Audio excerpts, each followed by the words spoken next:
단기적으로는 그렇죠. 단기적으로는 가격이 그걸 반영하고 있고요. 네. 그런데 우리가 FTX 같은 사건도 지났잖아요. 그렇죠. 그때 뭐 분위기가 다 망할 것 같았잖아요. 안 망했잖아요. 벌 받을 사람들 벌 준다 그래서 망하지 않아요.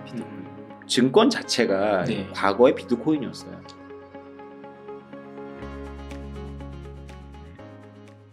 오늘은 비트코인 그리고 달러의 지정학의 저자이신 오태민 교수님을 모시고 인터뷰를 진행하도록 하겠습니다. 교수님 안녕하세요. 안녕하세요. 불러주셔서 감사합니다. 네, 간단하게 셀프 소개 부탁드리겠습니다. 네, 저는 2014년도 2월에 비트코인을 발견하고 우연히 그리고 나서 비트코인을 공부하고 책을 쓰고 컬럼 쓰고 강의하고 있습니다.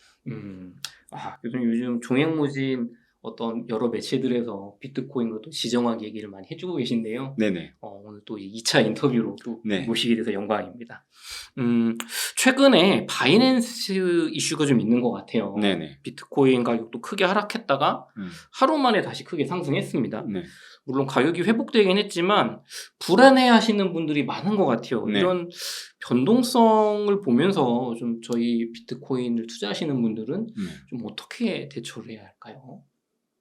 좀 어려운 문제인데요. 네. 기다려야죠, 뭐. 뭐 바이낸스를 SEC가 이제 기소한다 그래가지고 떨어졌다가 회복을 했다가 다시 떨어졌어요. 왜냐하면 이틀 사이에 이제 SEC 의장이 또 코인베이스 미국 거래소죠 상장되어 있는 거기를 또 문제 삼았어요. 그러니까 계속 이렇게 정책적인 그런 위험 요인이 있죠. 그러면 이게 작가님께서 말씀하셨던 비트코인과 이더리움의 차이에서 이더리움은 약간 어떤 미국 정부라든가 어떤 이런 쪽의 입맛에 조금 맞춰줄 수 있는 그런 플렉서블한 반면에 비트코인은 조금 더 공격을 받을 요소가 많다고 하셨는데 좀 그런 쪽이라고 좀 봐도 될까요? 그렇게 보기보다는 지금 미국 정부는 네. 뭐 비트 이더를 따로 구별하고 있는 게 아니고 지금 거래소를 지금 아주 굉장히 강력하게 통제 내지 공격 내지는 이제 규제하려고 하는 것 같아요. 왜냐면 거래소에서 이제 FTX 사건도 봤지만 도덕적 해이 문제도 있고 네.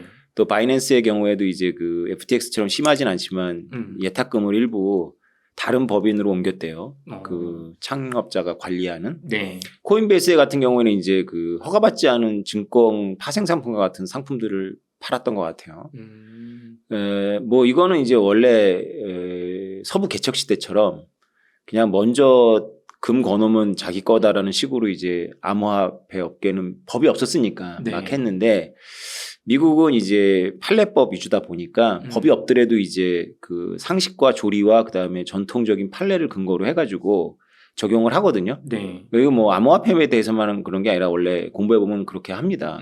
왜냐하면 그 법이라는 게 모두 성문법을 따르게 되면 늘 새로운 현상이 나타날 때마다 법을 만들어야 되잖아요. 그렇죠. 근데 미국은 그런 것도 하지만 한편으로는 그냥 원래 있는 법이면 그 판례를 가지고 합니다. 근데 실제로 이 암호화폐 업계의 많은 프로젝트가 네. 증권이라고 해도 무방한 게 되게 많아요. 제가 생각하기에도 네. 그러니까 증권이라고 해도 무방한 것들을 그냥 증권에 준해서 하는 거죠. 근데 증권이면 이제 그 회사가 그 투자자 보호를 위해서 최소한으로 해야 될 것들이 있거든요. 그렇죠. 뭐 회계장부를 공개한다든가 지분 구조를 뭐 공개한다든가 정부나 어떤 감시단체의 규제나 혹은 그렇죠. 어떤 지켜야 될 선이 있는 거죠. 그렇죠. 그리고 허가도 받아야 되고요. 그렇죠. 공공한테 팔기 전에. 근데 그런 걸 다 무시한 거죠. 어. 근데 그런 걸 다 무시하는데 가장 천병이 바로 거래소였죠. 우리나라도 그렇고. 마치 거래소가 사기업인데 막 공적기관처럼 막 어떤 걸 상장하고 상장을 했다 폐지도 하고 막 하잖아요. 그렇죠. 모든 권한을 다 갖고 있죠. 네. 그리고 뒤에서 뒷돈도 받는 것 같고. 그래서 이제 공격할 건 너무 많죠, 거래소가. 그럼 지금 요 바이낸스 사태는 뭐 비트코인이나 이더리움이나 이런 조금 원론적인 것보다는 네. 거래소 자체가 지금 무소불위의 권력과 권한을 갖고 그렇죠. 뭔가 남용을 하고 있는데 감시에서 완전 벗어나 있다가 이제 그 안에 들어가는 네, 원래 노멀로 가는 거예요, 상식으로. 그럼 대표님, 뭐 사실 저희는 SEC가 잘 뭔지 모르겠어요. 이 바이낸스를 뭔가 이제 이슈가 되고 있는 SEC 도대체 뭐 하는 곳인가요? 무슨? 미국 증권거래위원회죠. 미국 증권거래위원회요. 그렇죠. 그래서 미국 증권거래위원회랑 비슷한 성격의 기관이 네. 그 연방 정부에 속해 있는 기관이 그 CFTC라고 선물거래위원회라고 있습니다. 네. CFTC는 이제 농민들을 위해서 농산물의 가격이 변동하니까 네. 내년에 뭐 밀이나 내년에 커피를 미리 파는 거죠. 돼지나 이런 거를 거래했던 시카고 선물 거래소에서 이제 출발을 한 거고요. 네. 미국 상원의원의 농림부의 아마 그 지도 그 검열이나 뭐 이런 걸 받을 거예요, 감독을. 네. SEC는 그 미국 그 대공황 이후에 네. 투자자 보호를 위해서 증권 가지고 내부자 정보 이용해 가지고 자전거를 한다거나 뭐 내부자 정보를 이용한다거나 이런 그 도덕적인 문제를 규제하기 위해서 만들어진 오래된 기관이고요. 네. 두 기관이 근데 하나는 농산물 같은 실물을 다루고 하나는 회사의 주식을 다루지만 여기서 파생된 상품들 예를 들어서 옵션 선물 뭐 이런 것들이 파생되면 이건 어차피 추상적이 되잖아요. 네. 그래서 증권에서 파생된 파생 상품은 SEC가 관할하고 네. 실물에서 파생된 석유나 뭐 이런 거에서 파생된 파생 상품은 CFTC가 하는데 이게 비슷해요, 두 개가. 어떻게 보면 제 생각에 뭐 어떻게 둘 다 주식 아닌가. 그렇죠. 네. 그래서 두 개가 비슷하게 하니까 이제 잊을만 하면 두 기관을 합치라라는 이제 얘기가 나와요. 어느 회사가 이제 뭘 하려면 SEC는 동부에 있는데 거기 가고 허가를 받아야 되는데 CFTC는 아까도 말씀드린 시카고가 근거지거든요. 뭐 거기 물론 뭐 지금 원격으로 다 하겠지만 네. 그런 뭐 페이퍼워크도 많아지고 그리고 두 기관이 약간 새로운 기술이나 새로운 상품을 보는 관점이 약간 달라요. SEC는 규제 입장에서 보는 거고 네. CFTC는 어차피 출발이 그 실제 소유자, 실제 사용자를 보호하기 위해서 거기 때문에 네. 어차피 실제의 사용자를 보호하기 위해서는 도박이 필요하거든요. 보험이라는 형태로. 네. 약간 권장해요. 아. 그래서 비트코인 처음 나왔을 때도 CFTC는 이제 긍정적이었어요. 선물 거래도 먼저 허가를 해주고 이미 2017년도에 허가를 해줬죠. 근데 SEC는 규제적이죠. 일단 투자자 보호라는 것 때문에 생긴 것도 있고. 그렇죠. 그래서 일단 도박적인 요소가 있으면 일단 안 하게 하려는 게 이제 관점이니까 덩치는 SEC가 훨씬 큽니다. 근데 비트코인하고 이더리움을 놓고 두 기관이 지금 아주 전입 가격에 경쟁을 하고 있는 거죠. 지금 성격도 들어봤을 때는 완전히 정반대의 입장인데 비트코인이라는 새로운 거에 대해서 지금 서로 어떻게 보면 내 업권으로 좀 그렇죠. 가져가고 싶지 않을까 생각이 그렇죠. 들거든요. 그래서 잊을만 하면 CFTC는 비트코인이 커머더티라고 얘기를 해요. 커머더티다. 그게 정확히 뭐 어떤 건가요? 커머더티가 뭐 석유 이런 거 석유. 프로덕트라고 하면 좀 더 광의 개념이고 상품이다. 그렇죠. 그리고 이제 그 SEC는 비트코인은 증권이라고 말 안 하지만 네. 비트코인하고 이더리움 빼고 뭐 다 증권이다 이렇게 얘기를 하죠. 그 두 개 빼고는 뭐 알트코인 뭐 파생 여러 다른 거 잡코인들은 다 증권이야. 나 다 내 영역이다. 내 영역이다. 쉽게 말하면. 그러면은 지금 SEC가 바이낸스를 뭔가 이제 공격을 한다는 게 비트코인 혹은 더 나아가서 암호화폐 생태계에도 좀 악영향이 이게 있는 건가? 뭐 망할 수 있는 그런 위험이 있을까요? 단기적으로는 그렇죠. 단기적으로는 가격이 그걸 반영하고 있고요. 네. 그런데 우리가 FTX 같은 사건도 지났잖아요. 그렇죠. 그때 뭐 분위기가 다 망할 것 같았잖아요. 그렇죠. 야, 이제는 뭐 정말 다 망하는구나. 그렇죠. 안 망했잖아요. 그러니까 벌 받을 사람들 벌 준다 그래서 망하지 않아요. 비트코인. 그리고 거래소는 좀 혼나야죠. 거래소는 교수님이 보시기엔 좀 문제가 있나요? 우리가 모른다라는 게 문제예요. 그러니까 고객들이 예탁금을 어떻게 처리하는지 우리는 모르죠. 그렇죠. 네. 사실은 어떤 고객들의 비트코인으로 뭔가 자기들이 내게 아닌데 사실은 그렇죠. 거래를 한다거나 뭐 수량을 늘린다거나 이런 거는 사실 금융 기존의 어떤 규제를 받는 쪽에서는 있을 수 없는 일이잖아요. 원래 그게 은행의 본업입니다. 그게 원래 본업인가요? 네, 은행이 원래 그런 거 하라고 있는 거죠. 그런가요? 고객 돈 갖고 이제 마음대로 꺼주고 이렇게 하는 거죠. 돌려막게 하는 거죠. 네. 고객 돈 갖고. 왜냐하면 한꺼번에 인출 안 하니까. 그렇죠. 한꺼번에 인출하면 뱅크런 되는 거죠. 은행에 돈 없어요. 왜냐하면 다 꺼줬으니까. 그렇죠. 뭐 지급 준비율 이런 게 있는데 그렇죠. 어제 중요한 건 은행은 네. 어떤 기준이 있다. 면허를 받고 하는 거예요. 면허를 받았으니까. 그거 하라고 면허가 있는 거예요. 은행. 그러면 차이는 거래소는 지금 그런 면허가 없죠. 면허가 없기 때문에. 네, 그렇죠. 이게 어떻게 보면은 또 어떤 도덕적 해이 혹은 뭐 내 맘대로 한다 그런 문제보다는 너 나한테 허락 받고 하는 거냐. 업권의 문제야. 업권의 문제로 좀 볼 수도 있겠네요. 근데 우리 투자자 입장에서는 그렇게 규제가 들어오면 거래소가 눈치도 보고 할 거니까 더 좋죠. 뭐. 우리나라가 대표적입니다. 우리나라 거래소가 3대, 4대 거래소 안전하다고 보거든요. 왜냐하면 정부 규제가 엄청 들어가니까 실제 실물로 1대1로 갖고 있어야 돼요. 우리나라는 그래요? 네. 비트코인을 고객이 맡기면 그걸 그대로 갖고 있어야 돼요. 운영 못합니다. 그러면은 사실은 말씀하신 우리 은행의 원리가 약간만 내가 실물 갖고 있고 나머지는 다 빌려주고 하면서 신용 창출하는 거잖아요. 그렇죠. 근데 우리나라의 거래소는 그게 원천적으로 지금 규제로 묶여 있는 거네요. 그렇죠. 그러면은 이상한 짓을 뭐 이제 고객 입장에서 어떤 이거를 잘못해서 파산하거나 그럴 일은 굉장히 낮다. 현재 스코어 전세보다 안전하죠. 이게 딱 와닿는 말씀이네요. 전세 보증금을 내가 부동산에서 받아서 네. 뭐 사실 잘 갖고 은행에 있는 게 아니라 막 다른 데 투자했다가 그렇죠. 좀 역전세 나고 하잖아요. 그렇죠. 근데 받은 만큼 들고 있어야 돼. 그렇죠. 전당포죠. 우리나라 전당포. 거래소는 그러니까 전당포예요, 전당포. 그러면 이름은 거래소지만 지금 문제가 되는 미국 거래소 우리나라는 다르다 상황이. 달라졌죠. 작년부터. 달라졌다.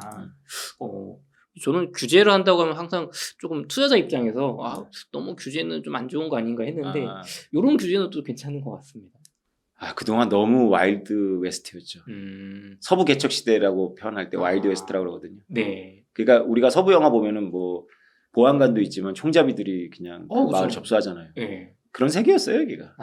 그러면은 지금 미국에서 일어나고 있는 어떤 거래소 공격이 뭔가 비트코인이나 암호화폐 자체의 문제라기보다는 지금 정말 뭐 서부 개척 시대에 막 이 옛날 무법 시대처럼 규칙도 없고 룰도 없고 혹은 어떤 운영을 하는 그 거래소의 상층부의 주체들이 소위 우리가 말하는 검증된 엘리트들, 어떤 학력이라든가 혹은 어떤 지식 수준이라든가 모럴 도덕적인 게 한번 검증된 분들이 아니라 그냥 아무나 다 아는 시장이다 보니까 그 FTX의 창업자가 보여줬잖아요. 어디까지 갈 수 있는지. 그쵸. 그러면은 어떻게 보면은 이제 보안관이 이렇게 배지 들고 나와서 그렇죠. 한 번씩 이렇게 잡아주고 있는 그렇죠. 그런 과정이라고 볼 수도 있겠네요. 네. 그러면 교수님 과거에도 네. 이런 거래소를 공격했던 사례가 꼭 비트코인이 아니더라도 저희가 얼핏 떠올리기로는 그 교수님의 책에 나왔던 뭐 이골드 이런 것도 생각이 나는데 좀 미국 정부 기관이 거래소를 공격했던 혹은 뭔가 이렇게 다잡았던 사례가 좀 있을까요?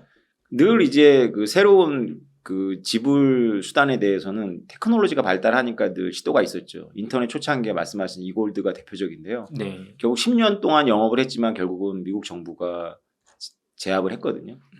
그래서 비트코인을 공부하면서 저는 이제 가장 역점을 두고 공부한 분야가 바로 그 분야인데, 그 미국은 그렇게 뭘 하는 걸 놔둔다 그래서 그걸 허락했다는 뜻은 아니에요. 10년 있다가도 기소할 수 있어요. 10년 동안 잘 놔두다가 갑자기 그렇죠. 기소한다. 그리고 이제 어떤 것들을 가만두지 않냐면 그 달러의 위상에 도전하는 건 가만두지 않아요. 그러니까 다른 나라 정부가 그렇게 하는 거를 가만 놔두지 않는다라는 건 좀 다른 이야기고요. 네. 민간인이 그러니까 제1금융권이 하는 거를 테크놀로지에 의지해 가지고 하는 거 용납하지 않습니다. 20년형이에요. 굉장히 엄합니다. 그게 징역이 그렇게 높나요? 그 실제로 적용 잘 안 하죠. 왜냐하면 그게 그렇게 악의적으로 하는 경우보다는 이제 하다 보니 이렇게 되는 경우가 있거든요. 근데 일단 압수하고 시작을 하기 때문에 일단 먼저 망하고 재판을 들어가는 겁니다. 그쵸. 바로 재판은 안 하잖아요. 그쵸. 몇 년 걸리시라고. 그러니까 망하게 만든 다음에 하는 거죠. 그러면 이 이골드라는 사례를 조금 더 설명해 주시면 좋겠는데. 이골드는 중요한 사례죠. 사토시 나카모토도 두어 번 언급을 했을 정도입니다. 이골드는 인터넷 초기에 인터넷에 신용카드도 안 되고 온라인 송금도 안 될 때 미국의 잭슨이라는 뭐 더글라스 잭슨일 거예요. 네. 잭슨이라는 그 의사가 종양외과 의사인가 그래요. 그러니까 상당한 엘리트죠. 네. 창업을 했어요. 이골드라는 회사를. 네. 개념은 아주 심플합니다. 금을 사요, 고객이. 네. 그럼 금을 안전한 금고에 맡깁니다. 실물 금을 사가지고. 실물금을 사서. 그리고 고객한테는 실물금을 주는 게 아니고 배달해 주는 게 아니고 네. 그 가상의 숫자를 주는 거죠. 서버에서. 그러니까 이게 실물금보다 더 좋죠. 왜냐하면 무한히 분할되고 네. 그 전송도 자유롭고. 그래서 금 보관증을 코드화해가지고 인터넷 결제로 사용을 한 거죠. 그래가지고 페이팔보다 1년 먼저 생겼고요. 페이팔보다 먼저. 그 거래량은 페이팔 다음에 2위까지 했었어요. 그러다가 미국 FBI가 이제 자금 세탁에 사용된다는 근거로 해가지고 패트리어트 액트라고 그러죠. 애국법으로 그 창업자를 기소했죠. 결국은 그 재판이 그래서 유죄 판결이 2008년도 10월에 납니다. 2008년 10월을 제가 왜 강조할까요? 2008년 10월 미국 뭐 금융위기 아닌가요? 2008년 11월에 바로 사토시 나카모토의 그 유명한 피어 투 피어 디지털 머니 시스템이라는 논문이 나옵니다. 아, 역시 저는 참 이 비트코인 세계에 무지했다는 생각이 드네요. 이 네. 어떤 비트코인 창업자분의 그 유명한 논문이 네. 그럼 이분이 유죄 판결을 받고 한 달 만에 나왔다. 그렇죠. 한 달 안에 나왔어요. 그러니까 의식하고 있었던 거예요. 나중에 돌이켜 보면. 왜냐하면 이골드랑 똑같아요. 비트코인 어떤 면에서. 다만 이골드가 가지고 있는 두 개가 없죠. 비트코인은. 뭐 어떤 게 없을까요? 금이 없어요. 그렇죠. 실물금이 있다는 걸 가정하에 그걸 이제 차용증을 이제 암호화한 거니까 디지털한 거죠. 두 번째는 회사가 없죠. 서버. 그렇죠. 창업자도 모르고 어디 기소할 대상도 없고. 그렇죠. 그래서 FBI 입장에서는 금을 먼저 동결했거든요. 이골드에. 금도 동결할 금도 없고. 그렇죠. 그다음 기소할 창업자나 회사나 차단할 서버도 없는 거예요. 그렇죠. 대상도 없죠. 네. 그럼 보통 이렇게 생각해 보면 야 그거 미친 짓 아니냐. 금도 없고 회사도 없는데 그게 왜 쓰이냐라고 미국 정부도 생각했을 거예요. 그렇죠. 이거는 뭐 돈이 말이 안 돼. 그렇죠. 근데 천재들은 생각이 달랐던 거예요. 그게 없으면 된다라고 생각한 거죠. 대표적인 게 사토시 나카모토. 정확하게 인지를 하고 있어요. 이골드에 대해서. 저도 이골드를 원래 알고 있었던 게 아니라 사토시 나카모토 글을 읽다가 찾아본 거죠. 야, 그러면은 이 이골드라는 거는 사실 과거의 어떤 근본이제 시대에 뭐 유럽의 은행들이 이제 실물금을 갖고 있고 뭐 이렇게 차용증 써주고 하면서 사실 이게 항상 그래왔듯이 은행들은 이제 실제 양에 비해서 막 많이 차용증을 늘리고 하다 나중에 뭐 이제 망하고 바뀌고 막 이거 몇백 년 해왔다고 전 들었는데 이거는 1대1로 매칭을 했던 건가요? 그렇죠. 그러면 정말 이 서버와 이 회사가 탄탄하다면 정말 믿을 수 있는 이 어떻게 보면은 가상화폐였던 것 같은데 믿으면 안 됐던 거죠.